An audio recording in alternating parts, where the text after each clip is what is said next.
प्रसादा सई काय कसं काय बरं आहे ना? काय प्रसादा फिल्म चालल्यात, सिरियल चालल्यात, नाटक चाललंय, हा खोऱ्याने पैसा ओढतोयस. नाही पण काय बाबा इन्व्हेस्टमेंटचा काय प्लॅन केलायस की नाही? काय आपल्या कलाकारांचं वेगळं असतं बाबा. आत्ता कमवतो, म्हातारपणी कोण विचारत नाही. म्हणून भविष्याचा प्लॅनिंग आत्ताच करावं लागेल. कसं आहे की आत्ता जर काही प्लॅनिंग केलं तर ते आपल्या म्हातारपणात उपयोगी येतील ना. सई सध्या मार्केट डाऊन आहे, हीच वेळ आहे योग्य गुंतवणुकीसाठी. मी आत्ता माझी नोकरी सोडून हा नवीन पोर्टफोलिओ चालू केलाय लोकांना गाईड करायचा. कधी येऊ शकतेस माझ्याकडे तू? सल्ले घ्यायला. शेवंते बोल ग. अगं नाही बाया, हे बघ तुला आधी सांगते, मला काही इकडचं तिकडं आणि तिकडचं इकडं करायची सवय नाही. हा बरं ते 5व्या मजल्यावरच्या प्राजक्ता माळीचं कळलं का तुला? हा काय सांगू तुला. अगं मी तर असं ऐकलंय का वादादा म्हणायचे पैसे घेती. अगं खरं सांगते, या कानाने ऐकलंय तर. मग मी आता ऐकलंय गेल्या महिन्यात भांडत होती. म्हणली पायवर घ्या म्हणली 3 महिन्याचे पैसे द्या तरच शूटिंगला येईन. हा 1 करोड रुपये पगार आहे या बाईचा, 24 रुपयासाठी भांडती. लाज तुम्हाला सांगते शेवंता, अगं हिची आहे ना भात खायचे दात वेगळेत आणि फरसाण खायचे दात वेगळेत. तुला काय आज ओळखते का मी? चांगली ओळखते नाही राहिला मग. आणि ती 3ऱ्या मजल्यावरची निया ठाकूर बया, तिची तर वेगळीच तर आहे.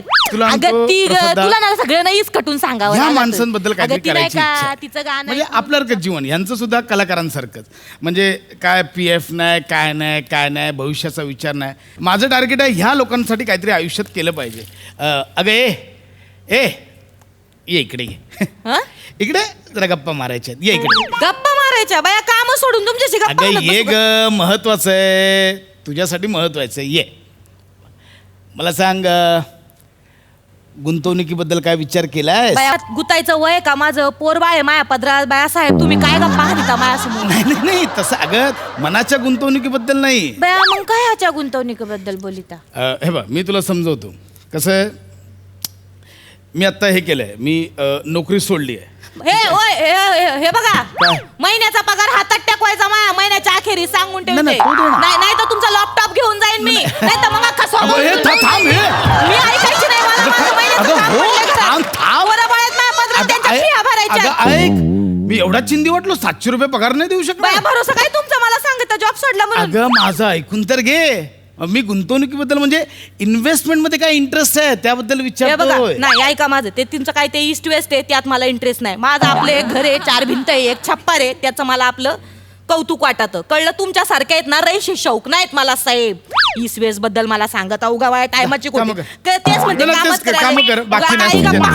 त्याला काय अर्थ नाही. ऍक्च्युली ना मी हे सल्ले द्यायचे ना पैसे घेतो. मी ना तुला फुकट सांगतोय. मला नकोच आहे. पण नाही, तुला आधीच पूस, तेच योग्य आहे. काय होणार नाही. उगा टायमाची घोटी करायचा, 4 बिल्डिंगाची कामं करायची मला. हे बघ स्वतः जॉब सोडून माहिती. ऐक ते ठेव बाजूला. बघ मी तुला समजवतो काय ते. ऐक माझं, इकडे बघ. मला सांग, साधारणतः महिन्याला किती कमवतेस? लय चौकशा आहेत तुम्हाला बरं का मायाबद्दल, तरी सांगते. बघा तुम्हाला सांगते, 3 नंबर 4 नंबर 5 एक 6,000 कमी होते. एवढ्या घराची कामं करते, लादी पोछाचे 6,000 मिळतात. आणि बघा बाळ चोळायला जाते. बाळ चोळायला जाते म्हणजे? आंघोळ्या घालायला जाते बाळांना. मालिश करायला जाते. चोळून चालून आंघोळ घालायची त्यांना, त्याचे मिळतात मला 1 महिन्याच्या काहीतरी. मुद्दा हा नाहीये, माझा प्रश्न वेगळा होता. प्रश्न हा आहे की तू महिन्याला साधारणतः किती कमवतेस आणि त्यातले मला किती देऊ शकशील?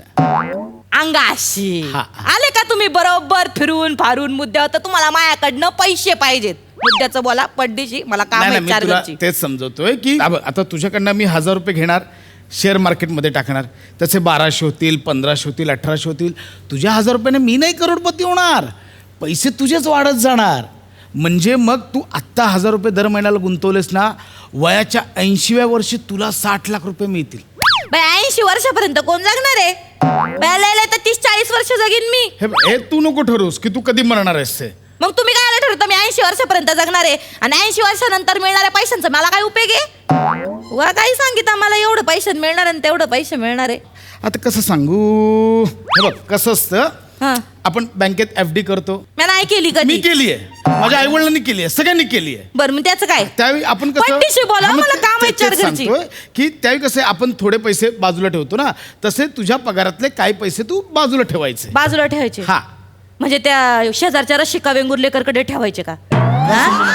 ती रशी 300 रुपयाची भिशी लावली, अजून देती मला. हा, परवा माही दयाची वाटी घेऊन गेली, अजून दयाची वाटी मला परत करती. आणि त्या बायाकडे, त्या भवानीकडे पैसे ठेवायचे का मी? हा? अगं बाजूला ठेवायचं म्हणजे टिंग टॉंग हे घ्या पैसे, असे बाजूला नाही ठेवायचे. मग? तू भिशी, आता भिशीबद्दल काय बोललीस?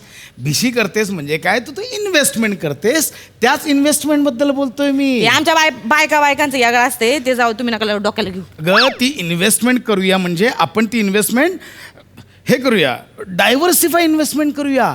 सी मी सध्या ना मार्केट डाऊन आहे. Today market is going down. Each investor must invest in this period. This is a golden chance. This is a golden opportunity. You understand? तसं असेल तर तसं करून टाका. काय कळलं तुला? कायच काय नाही, कळलं? कायच नाही. नाही, तर कसं ऐक, हे बघ, आत्ता जर थोडे थोडे पैसे करून साठवलेस, ते शेअर मार्केटमध्ये इन्व्हेस्ट केलेस, तर त्याचा तुला पुढे उपयोग होऊ शकतो. लोक कशावर पैसे कमवतात? गुप्ता, समोरचे. नुसता शेअर मार्केटवर कमवतोय तो. आमिर हडकर हल्ली येत पण नाही शूटिंगला, घरी जाऊन तेच चालू असतं, येत पण नाही तो. साधं उदाहरण, एकदम साधं उदाहरण. हे बघ, माझी तळमळ समजून घे, एकदम साधं उदाहरण. MHJ company. लोकांनी अरे काय आहे बाबा, चल काहीतरी आली MHJ कंपनी, असं वाटलं लोकांना. 90 पैशांना शेअर होते, आता कुठे पोचलाय?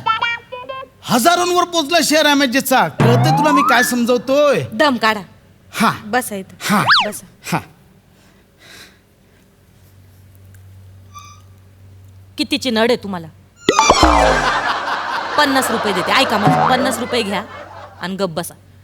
आठवड्याभराने परत द्यायला लागतील. काय माझा हातावर पोट आहे? हा, लाज वाटते का गिडी आहेस तुम्हाला? का तू? अहो, कामवालीकडे पैसे. गिडी आहेस तू रे? अहो, त्यात काय एवढं? तुझे 50 रुपये घेऊन मी काय करू? अहो, लाजू तुला नका. काय वाटतं, म्हणजे 50 रुपयांसाठी मी समजवतोय तुला? अहो, मी एवढं जीव- कळकळीने सांगतो, 50 रुपयांसाठी सांगतोय. Yes. तुझं भलं व्हावं, तुझं काहीतरी घडावं म्हणून. आता कसं, हे बघ ऐक, मी तुला हे बघ समजवतो. हे बघ इकडे ये. हे नाही, हे पण नाही तुला सांगू शकत. हे बघ ऐक, हे बघ तू लवकर, काय कर. पटपट. हे बघ, त्यातले 2000 रुपये डिबेंचर, इक्विटी आणि म्युच्युअल मध्ये गुंतव. एवढंच अहो, मला म्हणणं आहे. काय करायची तुमची ती डांबर टिटवी आणि मच्छी? किती डांबर टिटवी. मला 8,000 रुपये महिन्याला मिळतात. त्यातले जर मी 2,000 रुपये बाजूला काढून ठेवले तर 6,000 रुपयात मी काय काय करायचं महिन्याला? तुम्ही सांगा बरं. हे बघ, किती खर्च पाणी आहे, महागाई झाली केवढी. मला सांग, तुझ्या बँकेत किती पैसे आहेत? कुठली बँक कसली? माया काही खातं बितं नाही. अगं मग रोज बोलायचीच ना, मला बँकेत जायला उशीर होतोय, बँकेत जायला उशीर होतोय. अहो, तिथे लादी पोचायची कामं करायला जाते म्या. अगं म्हणजे तू जिथे लादी पोछा करायला जातेस तिथे कसला व्यवहार चालतो? इतकी लोक येतात, काय करतात, हे कधीच विचारावं असं वाटलं नाही? बाय, मी कोणाच्या मध्ये पडत नाही. माझं काम भलं, मी भले. माझा झाडू भला, माझा लादी, माझा पोचा, माझी या बादली. मूर्खा, साधं बँकेत अकाउंट नाहीये तुझं. अहो, नाही खाता. बँकेत अकाउंट अहो, नाहीये. नाही त्यात काय एवढं नाही. हे बघ, मला सांग, तुझा मेडिक्लेम तरी आहे? त्या काय असते? वाटलंच मला. बस हे बघ, महत्वाचं आहे, मी समजवतो. मेडिक्लेम आजच्या काळात खूप गरजेचं आहे. बरं. सध्याचं वातावरण काय आहे, सगळीकडे कोरोना आहे, नको नको ते आजार होतात, कमी वयात आजार होतात. तुझ्या घरी आता सासू आहे, तुझी ननंद आहे, म्हातारप आहे, नाही का? तर अशा वेळी काय होतं, आपण आजारी पडलो की बाबा आपण जातो हॉस्पिटलमध्ये. आत्ता जे हॉस्पिटल माहिती आहेत तुला, किती लाखो रुपये बिल बनवतात. तू भरू शकणार आहेस का? उद्या काय आजारी पडली, झालं 2 लाख रुपये बिल आलं, भरू शकणार आहेस का? नाही ना. अशा वेळी आपण आपली तयारी ठेवली पाहिजे, आणि त्यासाठीच असतं मेडिक्लेम. काय असतं की तुला एक छोटी अमाऊंट असते, किंवा दर महिन्याला एवढे काढले, एक वर्षाची एक अमाऊंट असते, ती त्या मेडिक्लेमसाठी तू भरलीस ना, तुझी अख्खी फॅमिली त्यात कवर होते. म्हणजे उद्या काय झालं, कोण ॲडमिट झालं, काही झालं, लागलं, खुपलं, सगळा खर्च हॉस्पिटलचा इन्शुरन्स कंपनी देते. बाया, म्हणजे काय झालं तरी? काही झालं तरी इन्शुरन्स देते. बाया, म्हणजे मला उद्या टेंगूळ आलं तरी कंपनी करेन का? काय होणार नाही तुला? निघ इकडून. ते भांडी घास लादी पण निघ. टेंगुळ आल्यावर कंपनी इन्शुरन्स तुला पैसे देणार आहे. असं असतं तर समीर चौगले करोडपती झाला असता. बाया, ते टेंगूळ आहे का? मला वाटलं कपाळ आहे. निघ! निघ!